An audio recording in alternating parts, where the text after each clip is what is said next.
May I ask you a question? May I ask you a question? Why do you get angry when you discover that I don't see things the same way that you are looking at things? Why do you get angry when you discover that I don't agree with the viewpoint that you have, which is contrary to your own views? Why do you get angry when you discover that I'm not conforming to your paradigm and I'm prepared to challenge you on that paradigm? Why are you angry? When I tell you that maybe, is it possible that maybe you were lied to and that you are afraid to confront the reality that you consider to be true? Not only that, why are you angry when you discover that I'm refusing to become a religious groupie? I know we all grew up together. I'm an Anglican, I'm Lutheran, I'm Episcopal, I'm Methodist, I'm Zion, I'm Shembe, I'm Catholic, when one man stands up and say, no, to hell with all of you. I don't want to hear anything from any one of you. Why do you get angry when you discover that I'm refusing to become a religious groupie in your quality of thinking? And I'm prepared to challenge whatever it is that you're saying it is the reality. Why are you angry when I refuse to become a groupie of dogma? Is religion a marketing place of conscience? Are we selling our brains for heaven's sake? Why are you angry when you discover that you cannot control my mind?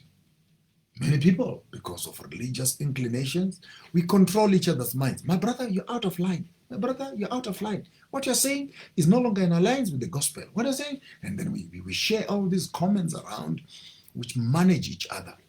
And one of us shoots out on the other end and says, to hell with all of you. My mind is not for sale. I don't believe what you guys are discussing. And the frameworks we are using to say I'm normal or abnormal don't align with my mindset. Why are you angry when you discover that my spirit is refusing to be subdued to the quality of your thinking?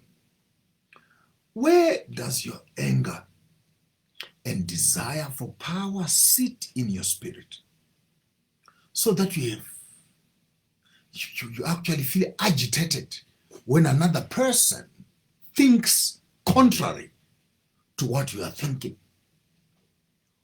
Why do you have these sentiments of intolerance? I mean, you are obsessed with controlling other people's minds. The question is, can you control your own mind? Can you control your own habits? Some of you snore at night. Can you control that? Some of you, when you're drinking tea, you make a noise that neighbors can hear. Can you control that? And you're battling with your own habits. Some of you have farting problems. Some of you have obesity problems. Some of you have slim problems. Some of you have eating problems. Everything that is there. And while you are battling to control your own problems, what gives you the audacity to think that you can begin to control another person that is outside of you? Can I ask you a question? Are we free to think? Does religion and politics capture our ability to think? Does a colonized mind have freedom to think and break the chains of religion, economics, politics, medicine, fashion, entertainment? Is it possible that you can be colonized and still think like an independent African, away from the colonial systems that have brought you and taught you, educated you, and introduced to you what civility is all about? Can I ask you a question? Am I you? Are you me? Is it possible that religion overrides the mind, overrides common sense, subdues an investigative mind of inquiry, into religious, political, economic somnambulism.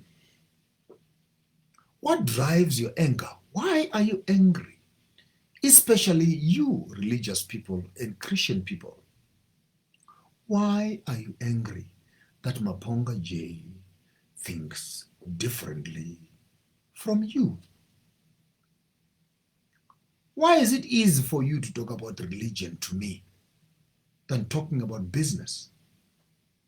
Why is it much easier for you to shout at me on the nature, the status of the dead, the Trinity, the second coming, and you get so obsessed and even angry to a point of swearing and cursing and condemning me to hell? You can speak about those things very passionately. Why don't you use the same anger and passion to drive towards business, profit, manufacturing, economics? What's the obsession? What's the obsession about religion that shoots through the roof of your caliber of thinking into madness of theological maintenance? Are we scared of hell as African people? Why is it easy for us to shout at each other and be obsessed with Romanism and the colonial fungi which occupies our Keblam's mind? Is this heaven that we've been taught about only a heaven for black people and whites will not be there? Why are black people so occupied with the obsession of escaping from this world because they want to go to heaven than they're interested in doing systems that change their life today? I ask you again, why are you angry when I think differently from you? Oh, because I know why you're angry. Because you want to go to heaven with me. You want to go to heaven with me because the white man has designed a path that leads to heaven. And if you don't follow this path, you're going to end up in hell. Maponga J, repent. Stop talking like that. Otherwise, Jesus is going to be angry with you and you end up in hell where the devil is holding a fork and is turning you up on the flames. I mean, really? If you can think that heaven and hell is a place where evil people are burning, Maponga J is not in hell. The white people must be in hell for the damnation they caused during colonialism and slave trade. So don't be angry with me. Be angry with yourselves. Be angry with the colonizers. Can I ask you a question? Can you tolerate any deviation of questions which oppose the mindset that you have been taught? Things must be like this, it must be like this, it must be like this, it can't be like that. Then all of a sudden Maponga J appears from the blue and says, like that, my foot. There are many other options of thought patterns. Then why do you get angry when I begin to introduce you to different frames, different thought patterns, apart from the Eurocentric colonial pattern? Is it a crime for me to live in your world? Can we disagree, me and you still treat me like a human being? Can we stop abusing power and bullying each other through Eurocentric, heartless religious systems? Can we be mindful that churches and policies don't have a soul? They don't have blood. They're just systems. They don't feel pain, but people feel pain. The only spirit which is found in the policies is found in the one who is writing the letter. Those of you who know better, hello, Joshua. So the watcher then stood up and he learned that it is not wise to use the system or policies to deal with people. When you find a human being and a policy inside a fireplace, please take the human being first. Leave the fire burning with a policy. We can always rewrite another policy after the fire has died down. So the watcher looked and saw that many lives in their bodies, many lives live in their bodies, but they are far away from their minds. The real witchcraft is the European, umlungu, as you call them. I call them abalombi, abalumbi. Abalumbi is actually a word that means a sorcerer, a witch doctor, a manipulator, someone who makes you hate your own mother for their own mother. And these abalombi now live in the mind of Alkebulan, and they control us. The ability to control an entire continent with ideology, that's wizardry at its highest form. From Cape to Cairo, that a group of white people can come up with ideologies.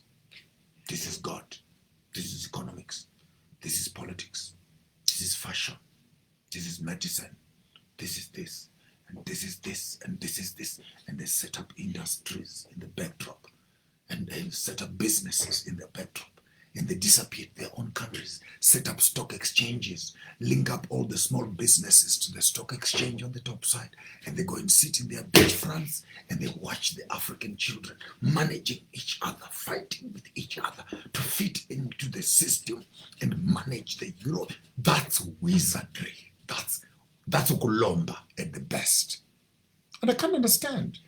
But here we are as Africans fighting with each other over God, medicine, fashion, entertainment, education, pharmaceuticals, employment, industries, manufacturing, acceptability, cautiousness, etiquette, and all these things are not about us.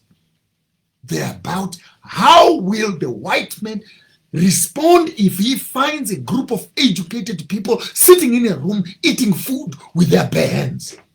That worries a black man. Can you believe that? Black people are scared of having a white man walk into the room and find them eating pap and flesh on their hands. Because yuck, after all this education, masters and MBA, TB, DDHT, PFT, FKJQ, what qualifications the hell the white man tells you? If he finds you eating your own food with your own hands, he'll be disappointed. You'll be disappointed. So let me be frank with you this afternoon without being arrogant.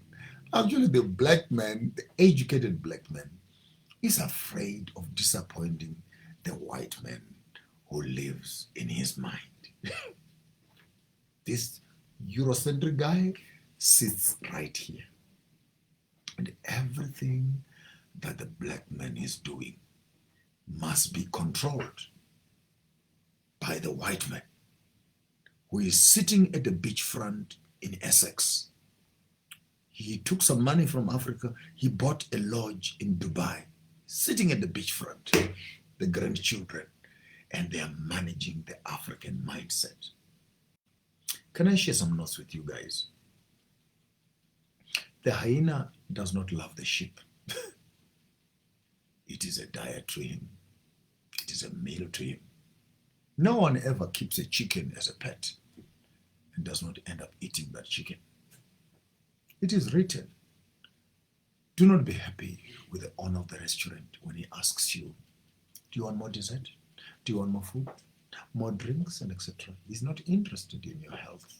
He's interested in your wallet. If you kill another human being, can I ask you a question? Will you eat them? Will you eat them? Don't express greed with crime. And you cannot replace people with policies. Al-Keblam look at one another. The best gift you can give to the watcher is to love Al-Qibla. The best gift you can give to the watcher is to love Al-Qibla. We look forward to the resuscitation of the greater African kingdom, where we can all come back together as one people. For we are one people, one nation, one blood, one continent, one government, one army, one bank, one policy, one continent, one land, one color, one people. I am not the man. I'm just advertising that after me, a leader will come to Al-Qibla who will lead you into that land where all Africa will be united. Those of you who are Christians, allow me to become John the Baptist, the one who is cleaning the path before your Messiah will come. With those few words, love Al-Qibla, love Al-Qibla, love